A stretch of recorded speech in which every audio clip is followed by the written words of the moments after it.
அண்மைச் செய்தி அமலாக்கத்துறை அதிகாரியை லஞ்ச ஒழிப்புத்துறை கைது செய்த வழக்கை சிபிஐ விசாரணைக்கு மாற்றக் கோரிய மனு தள்ளுபடி செய்யப்பட்டு இருக்கிறது. அண்மைச் செய்தியாக அதை நாம் பார்த்துக் கொண்டு இருக்கிறோம். அமலாக்கத்துறை அதிகாரியை லஞ்ச ஒழிப்புத்துறை கைது செய்த வழக்கை சிபிஐ விசாரணைக்கு மாற்றக் கோரிய மனு தள்ளுபடி செய்து உயர்நீதிமன்றம் உத்தரவிட்டு இருக்கிறது. அண்மைச் செய்தியாக அதை நாம் பார்த்துக் கொண்டு இருக்கிறோம்.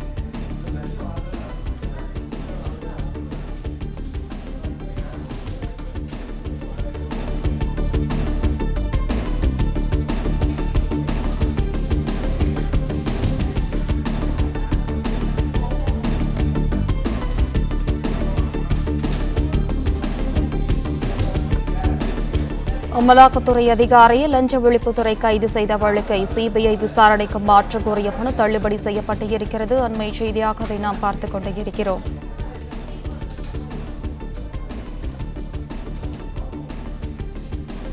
திண்டுக்கல் அரசு மருத்துவரிடம் 40 லட்சம் ரூபாய் லஞ்சம் பெற்ற வழக்கில் தமிழக லஞ்ச ஒழிப்புத்துறையால் இடி அதிகாரி அங்கித் திவாரி கைது செய்யப்பட்டு இருந்தார்.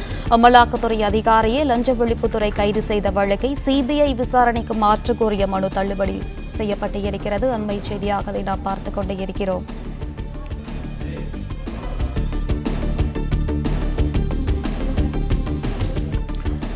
அமலாக்கத்துறை அதிகாரியை லஞ்ச ஒழிப்புத்துறை கைது செய்த வழக்கை சிபிஐ விசாரணைக்கு மாற்றக் கோரிய மனு தள்ளுபடி செய்யப்பட்டிருக்கிறது. இது குறித்தான முழு விவரங்களுடன் இணைகிறார் செய்தியாளர் சந்திரன். சந்திரன், வணக்கம். விவரங்கள் என்ன? வணக்கம். அமலாக்கத்துறை அதிகாரியை லஞ்ச ஒழிப்புத்துறை கைது செய்த வழக்கை சிபிஐக்கு விசாரணைக்கு மாற்றக் கோரிய மனு தள்ளுபடி ஒரு மதுரை கிளை உத்தரவிட்டுள்ளது. மத்திய அரசின் அதிகாரிகள் இதுபோன்ற தவறுகள் செய்யும் போது அதனை விசாரணை செய்வதற்கு மாநில அரசின் விசாரணை அமைப்புகளும் முழு அதிகாரம் உள்ளன நீதிபதிகள் கூறியுள்ளனர். லஞ்ச ஒழிப்புத்துறையில் கைது செய்யப்பட்ட நபரின் அலுவலகம் வீடுகளில் சோதனையிடுவதற்கு லஞ்ச ஒழிப்புத்துறைக்கு முழு அதிகாரம் உள்ளது என உயர்ந்த மதுரை கிளை நீதிபதிகள் கூறியுள்ளனர். மதுரை மேலூரை சேர்ந்த வழக்கு நீதிபதி மதுரை கிளை பொதுநல மனு தாக்கல் செய்தார். அது தமிழகத்தில் அமலாக்கத்துறையினர் தற்போது பதவியுள்ள முக்கிய அமைச்சர்கள் சொந்தமான இடங்கள், உறவினர் வீடு, முக்கிய பிரமுக வீடு தொடர்ச்சியாக சோதனை நடத்தி வருகின்றனர். இந்த நிலையில் அமலாக்கத்துறை மீது பழிவாங்கும் நடவடிக்கை கடந்த டிசம்பர் 1 திண்டுக்கல் அரசு மருத்துவர் சுரேஷ் பாபு வருமானத்துக்கு அதிகமாக சொத்து சேர்த்தா கூறி அமலாக்கத்துறை நடவடிக்கை எடுக்காமல் இருக்க மருத்துவர் லஞ்சம் பெற்றதாக கூறி மதுரை மண்டல அதிகாரி அங்கித் திவாரி தமிழக லஞ்ச ஒழிப்பு போலீசார் கைது செய்தனர். இது ஏற்கத்தக்கதில்லை. எனவே இந்த வழக்கை சிபிஐக்கு மாற்ற வேண்டும் என கோரியிருந்தார். இந்த வழக்கு இன்று நீதிபதிகள் எஸ்.எம். சுந்தர் முன்பாக விசாரணைக்கு வந்தது.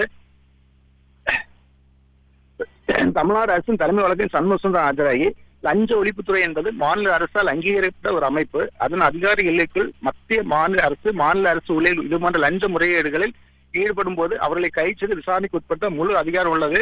அதற்கென தனி காவல்நிலை அமைக்கப்பட்டு செயல்பட்டு வருகிறது என கூறினார். இதைத் தொடர்ந்து இந்த வழக்கை பொறுத்தவரை சிபிஐ விசாரிக்கும் மனுவை தள்ளுபடி செய்து நீதிபதிகள் உத்தரவிட்டுள்ளனர்.